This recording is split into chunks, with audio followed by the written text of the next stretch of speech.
मोदी साहब की बेटी प्रधान देश बनाएंगे, यानी कि महिला प्रधान देश बनाएंगे। लेकिन ये महिला प्रधान नहीं, ये पुरुष प्रधान ही हम अपने आप को मानते हैं और हिटलर साहब हो गए हैं। नमस्कार, मैं फरहत और आप देख रहे हैं एक न्यूज़ 24। इस वक्त राजकुमार पासवान जो रिक्शा चलाते हुए नरेंद्र मोदी जी का विरोध कर रहे हैं। आखिर मामला क्या है जानते हैं कि इस तरीके से उनका पुतला लेकर के रिक्शा में बैठ करके आके साबित क्या करना चाहते हैं, इतना नाराजगी क्यों है, क्या मुद्दा है, क्या बात है।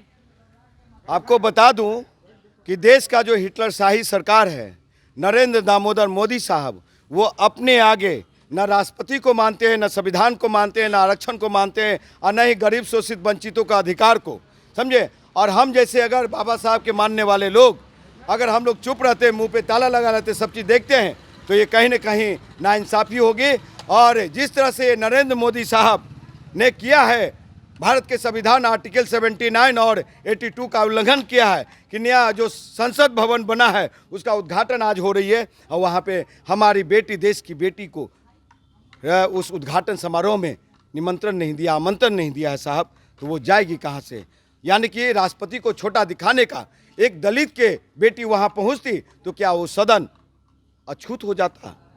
आप कौन सी बात कर रहे हैं, कौन सा देश दिखा रहे हैं, कौन सा आप 21वीं सदी की बात कर रहे हैं मोदी साहब।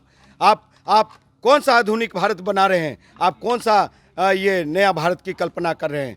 उससे बढ़िया तो हम लोग के लिए पीछे की जो सरकारें थी, जो गरीब शोषित वंचित, वो समाजवादियों का हो चाहे कांग्रेस का हो, सभी लोग का बराबर का मान सम्मान अधिकार मिला, उसमें सभी लोग सांस लिया। आप में तो चंद लोग, मुट्ठी भर लोग ही सांस लेना पसंद करते हैं। ऐसे मुट्ठी भर के साथ हम लोग चलना जरा भी पसंद नहीं करेंगे। जो गोलवलकर को मानते हैं, जो सदाशिवराव गोलवलकर को मानते हैं, दीनदयाल उपाध्याय को मानते हैं, श्यामा प्रसाद मुखर्जी को मानते हैं, जो नाथूराम गोडसे को मानते हैं, जो गांधी के हत्यारा हैं, ऐसे हत्यारों के साथ अपने संविधान को नहीं मिट्टी में मिलने देंगे। हम लोग बचाएंगे और संवैधानिक अधिकार को अपना छीन के लिए रहेंगे। आप कह रहे हैं कि द्रौपदी मुर्मू को नहीं मानते हैं मोदी जी, तो ये बताइए उनको प्रेसिडेंट बनाने वाले तो वही है ना।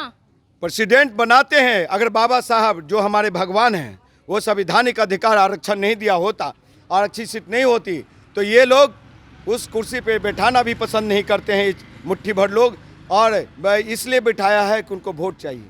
24 में आदिवासियों का वोट चाहिए, अनुसूचित जाति जनजाति का वोट चाहिए, और वोट लेकर के फिर से ये सत्ता में काबिज होना चाहते हैं, जो कि आज दुनिया सब देख रही है, दुनिया मान रही है। और वो चीज़ नहीं चलेगा। बेटी बचाओ बेटी पढ़ाओ नहीं, अब देश बचाओ बेटी बचाओ।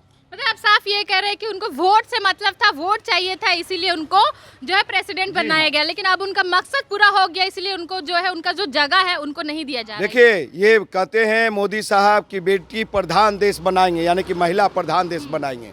लेकिन ये महिला प्रधान नहीं, ये पुरुष प्रधान ही हम अपने आप को मानते हैं और हिटलर साहब हो गए हैं। ये नहीं चलेगा। मोदी साहब को 2024 के लोकसभा चुनाव में हम सब लोग गोलबंद होकर के उनको उतारने का काम करेंगे। ये रिक्शा से चल रहा हूँ मैं, इंजीनियर राजकुमार पासवान, हाजीपुर में भी चलाया, पटना में भी, और बिहार के सम्मानीय मुख्यमंत्री नीतीश कुमार जी को मुख्यमंत्री बनाने के लिए उनके खिलाफ, क्योंकि इस मिट्टी से हूँ, धरती से हूँ, तो जहाँ भी हमारी जरूरत पड़ेगी हम वहाँ चलाएंगे। प्रधानमंत्री जी को कहाँ लेके जा रहे हैं, उनका पुतला आप लेके जा रहे हैं। ये प्रधानमंत्री जी वो प्रधानमंत्री जी नहीं रहे, तो कौन से मंत्री रहे? ये बेटी विरोधी हैं, संविधान विरोधी हैं, ये आरक्षण विरोधी हैं। ये देश को गर्त में गिरा दिया, अर्थव्यवस्था खत्म हो गई, समझे। कैसे आप बोल रहे हैं कि बेटी विरोधी है? बेटियों लोग के लिए तो इतना कार्य कर रहे हैं, बेटी बचाओ बेटी पढ़ाओ। आप बेटी है ना देश की, आप बेटी है ना, आप ही की समाज की बेटी, समाज की मतलब महिला समाज की बेटी राष्ट्रपति है। उनको संवैधानिक अधिकार के तहत बुलाया जाना चाहिए, नए सदन के उद्घाटन के लिए नहीं बुलाया गया। अपमान है कि नहीं है, ये बताइए। क्या बेटियां सिर्फ शादी के लिए, यूज के लिए, साधन प्रसाधन के लिए बनाई गई है? नहीं। उनके हक के लिए आप लड़ रहे हैं? उनके हक के लिए चल पड़ा हूँ, उनकी लड़ाई लड़ूंगा मैं, और जहाँ तक होगी अंतिम सांस तक लड़ूंगा मैं। कहाँ जा रहे हैं अभी जा रहा हूँ। हमारे भगवान डॉक्टर B.R. अम्बेडकर साहब ने जो किताब लिखा, संविधान लिखा है, वहाँ संविधान लिए हुए, हाथ में किताब लिए हुए हाई कोर्ट के सामने उनका मूर्ति है खड़ा, उसी के सामने इनको जलाऊंगा। अच्छा, जलाने से क्या लगता है, आप लोग जितना आक्रोशित है सब मिट जाएगा? मैम, उनको तो शर्म आएगा कुर्सी पे बैठे हुए लोगों को। अगर बेशरम है, अगर बेहाया हो गया, आंख में शर्म, किसे बेशरम बेहाया बोल हम रहे ये करें कि लाज शर्म खो चुके हैं, हैं? कौन बेशर्मी की हद पार कर चुके हैं। कौन?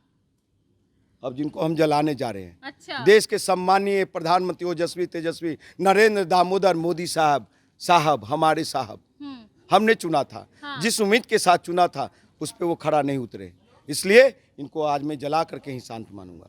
ब्लैक पगड़ी बांधे हुए हैं। ये विरोध का प्रतीक है अच्छा, और विरोध कर रहा हूं मैं उनका खुल के।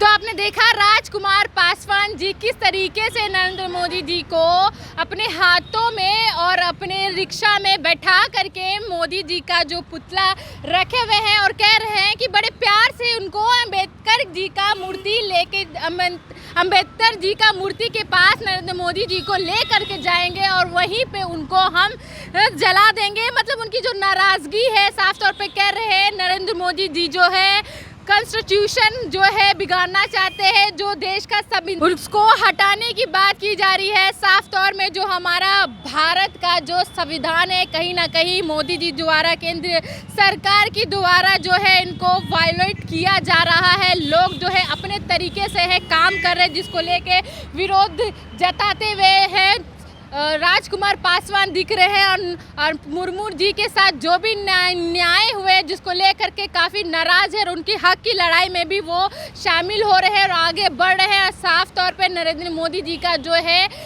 पुतला जला के नाराजगी जता रहे हैं। ऐसे तमाम खबरों के लिए बने रहे हमारे चैनल 1 न्यूज़ 24 के साथ। मैं हूँ फरहत अफसा, पटना।